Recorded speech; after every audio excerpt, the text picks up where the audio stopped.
We live in a world which has been described by many as a time of overwhelming situations, overwhelming concern. That's not a word that we used a lot until recently. A lot of people today are overwhelmed. We all know the troubles of the world have a way of seeping into our lives, even as Christians, and we get overwhelmed by these problems. The issues of life can inundate our personal world, so we don't know which direction we're going. And even though we know Jesus Christ, if we don't stay focused on the principles of the Word of God, we can get lost and wonder sometimes how we ever get back. We get overwhelmed by, a marriage breaks down that you were never thinking would do that. A child goes off the rails. Maybe you lost somebody that you loved very, very dearly. A business fell apart. I mean, there is so much to get overwhelmed by. And I have to admit, I've been in full-time ministry for over 3 decades. And I have never seen a time on the earth like I see today, where everywhere I go, doesn't matter what continent I'm on, what country that I'm in, people are just overwhelmed. One of the most common complaints that people have in today's modern world is this sentence, I just often feel overwhelmed. I feel overwhelmed. And there's really a lot to feel overwhelmed about, because there's too much of everything in our world. There's too much information. There's no way you can keep up with all the information that's going on. There's too much news. You don't need to know all the news that's going on in the world, but it's everywhere. There are too many emails, too much social media. Shoot, there's too many toothpaste in the grocery store. And it can just be overwhelming. A lot of people are overwhelmed by debt.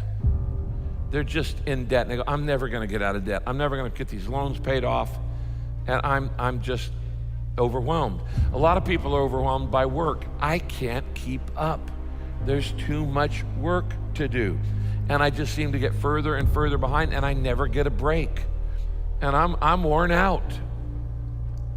The Bible talks about a lot of people are overwhelmed by regret. They're overwhelmed by shame or by guilt. In fact, you could be overwhelmed by any emotion. You can be overwhelmed by worry. A lot of people are overwhelmed by insecurity.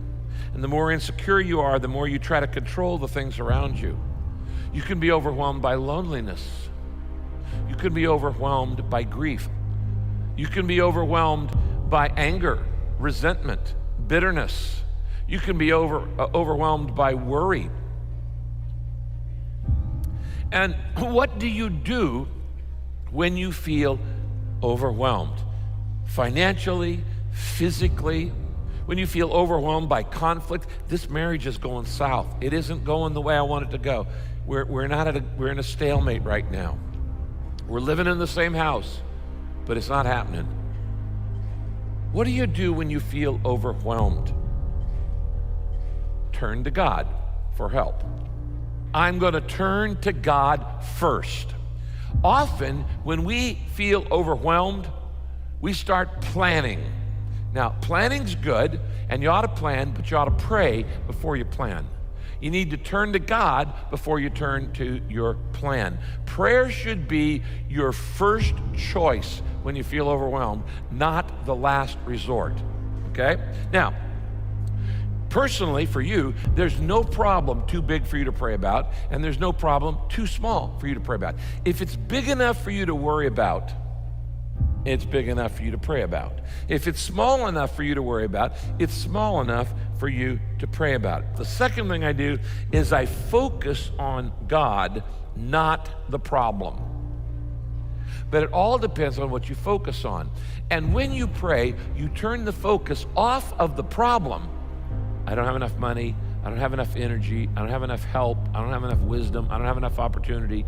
You turn yourself off the problem and you turn it on to the solution, who is God. Corrie ten Boom, the author from the Netherlands, wrote, if you look at the world, you'll be distressed. If you look within, you'll be depressed. Because a lot of things I don't like about me. But if you look at Christ, you'll be at rest. It all depends on what you got your eyes on. If all you're looking at is the negative and the problems in your life, guess what? You're going to be feeling overwhelmed. when I'm feeling overwhelmed, I need to focus not on how big my problem is, but on how big God is. The bigger you realize God is, the smaller your problem seems. Problems shrink when God expands in your life. The bigger your God is, the smaller your problems are.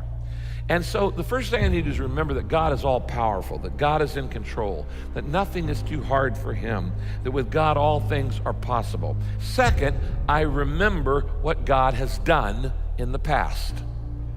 And I realize, you know what, I've been through a lot of tough times and I survived those. And God helped me through other times in the past, so certainly he's going to help me through this one. And I remind myself, I recall, I recollect, I remember all of the ways that God has helped me in the past. I know who you are and I know what you've done. You need to remind yourself of these two things when you feel overwhelmed. God is a big God and God has helped you in the past. This is what the Lord says to you who are overwhelmed. Do not be afraid. Do not be discouraged. For the battle is not yours, but God's. The reason why you're tired all the time is because you're trying to fight battles that belong to God. And you don't have the energy, you don't have the knowledge, and you don't have the power. And you're acting like you're God. If it's to be, it's up to me. And you're frantically trying to make it happen. And you get tired. You are trying to fight God's battles. God says, did I ask you to fight these guys? No.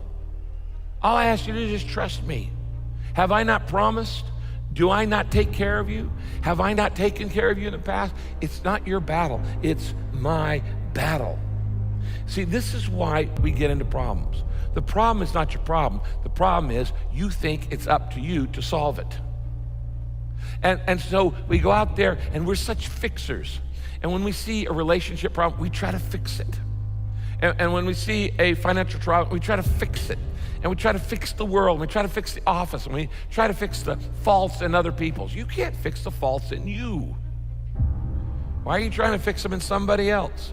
And we're always just frantically trying to control, and the more insecure and the more out of control your life feels, the more controlling you become.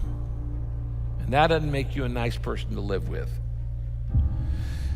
And so we go out and we try to fix things on our own instead of turning to God. We think it's our battle, and then we inevitably fail. And we come crawling back to God, and we say, oh, God, I'm so sorry. We got our tail between our legs. I'm so sorry, God. I really failed. God, I've really let you down. And God says, no, you didn't let me down because you weren't holding me up. You didn't let me down because you weren't holding me up. You don't hold God up. He holds you up. You don't help God. God helps you. You didn't let God down because you weren't holding him up. He says, it's not your battle in the first place.